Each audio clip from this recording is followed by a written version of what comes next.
donors has fallen sharply in recent years, according to health experts, threatening the lives of hundreds of thousands of patients. Health officials say thousands of patients badly need blood in hospitals across the country, but blood is expensive and increasingly hard to come. Yesterday, the world marked International Blood Donation Day, a day to raise awareness about the need to donate blood because blood donations save lives. So more about this with our guest for today, Dr. Ibrahim Elkerdany, former World Health Organization spokesperson. Good morning. Good morning. Good morning to you, Nashwa. Hello, Shahir. How are you? Hello, Ibrahim. Good to have you with us. In Egypt, we have a national blood transfusion center which manages a network of blood centers, I think 24 across the country.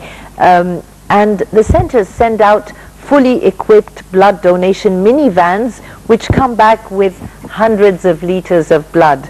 But the amount of blood collected falls well short of the country's requirements. Why won't people donate, and why is there a shortage in blood supply? Your question, of course, is very well put.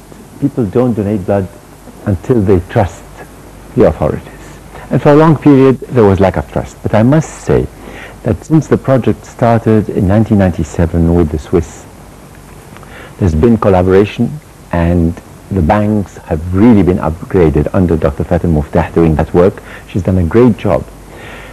To the extent that these are the successful partnerships we were talking about with Mr. Rowley. Okay, and that's absolutely what we need, a successful partnership. Mr. Rowley, I was just watching, he was yesterday there celebrating UN Day at the World Health Organization premises for blood. He selected that we should celebrate it in this way because he felt that the UN family in Egypt should give an example, promote the idea of giving blood, ask all the youth. And when I say youth, even until 60 you're young, you can still promote blood until the age of 60, give your blood until the age of 60. Of course, every program goes through its ups and downs. And there have been rumors that have affected blood donations quite a bit. What we need to, as media people, is how to combat rumors. Some of them have an element of truth, and that's why the rumor gets bigger and spreads faster. But again, we have to contain them.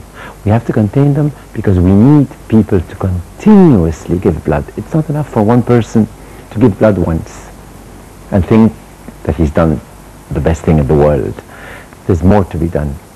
I would ask everyone who is tuning in now, every single person watching us, you must have some member of your family at some point in time who needed blood. What did you do?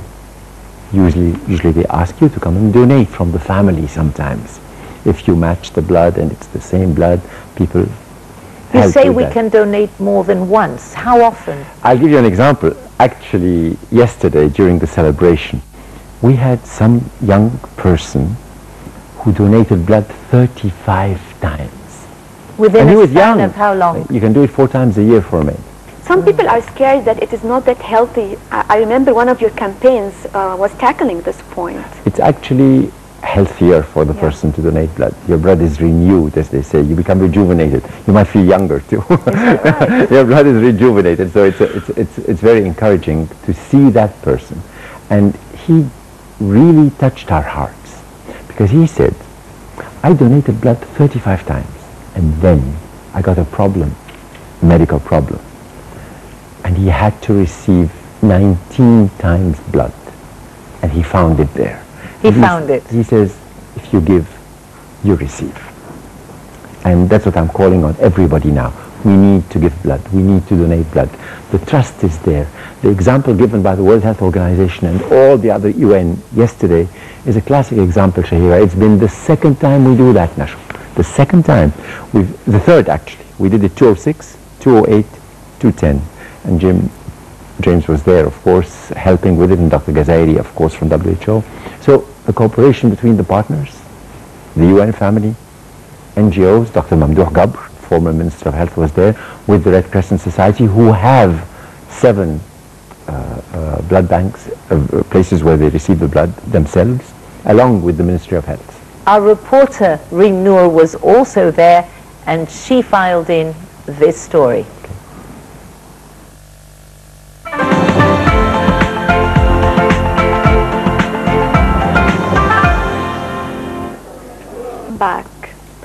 Blood donation started to come under scrutiny in 2007 when a local company was accused of providing the Ministry of Health with defective blood. Today, can patients guarantee that the blood that they receive is safe? You know, Nashwa, the first campaign we did, I mean the second one was especially to counter this event. It had happened, the papers were full of it, everybody was talking about it in Egypt, and we discussed it with Dr. Fatin, and she said, you know, the blood is really suffering, and how can we work something out? So we decided to make the first UN Day. And really, you know, we have a lot of media partners like you, and they all came to the office, and what you saw, I mean, even the first time, 2008, because of that very problem, blood was put under scrutiny. But even before that, really, over the years, there's been a lot of effort from the Ministry of Health side. You know why? Because earlier, again, when we used to speak about HIV/AIDS, we all know how HIV/AIDS is transmitted. It's through blood, through all the secretions of the body, actually. So, at one point, during dialysis, we had renal dialysis. Some patients were infected, and that created another setback. But that was earlier. That was much earlier. And since that time, the Ministry of Health has had excellent results with following up on all people who donate blood. Ibrahim, another reason perhaps behind the drop may be malnutrition, which has become common in Egypt. An undernourished person won't donate blood. And according to a 2009 study by the Health Ministry, almost a third of Egyptian children are malnourished. Well, of course, you know, when you come to donate blood, you're tested. They make sure that you're up to it. And if there are any problems that you might have, they would tell you, this time, don't donate blood. Wait and come again. They don't want to discourage you since you've had the will to come. That's great. So, yes, in some cases, we do not encourage it. But they won't take blood from me because I had malaria once. When you were in Ghana once? So that's right. That's a long time ago. Malaria. Yes, and actually many people come and they're full of goodwill and they want to donate blood. And for some reason, you're tested, you fill a questionnaire first. And then if for any reason you have hepatitis, you have, I mean, God forbid, something like HIV/AIDS or something like that, people would not let you donate the blood. So from that aspect, there is safety because the ministry really takes all the necessary precautions. Shahira yourself was an example. You tried, you had malaria, you were not allowed to give. And they refused. If you have hypertension, if you have diabetes at a certain point, you know, they always tell you, don't right now. And that's why we want youth. And we want people who donate frequently, regularly. Regular blood donation is extremely important. Because how regular? Say once a month? Once a month? No, let's say 4 times a year is good enough. Okay, but if you know, some people used to sell their blood. It used to happen, and usually people who sell their blood are people who are addicts, and they want money, so they come and give blood to get money. So that is why it is completely discouraged now. We never take money or give money for blood. And that's why we depend on you, the young people, to constantly come forward when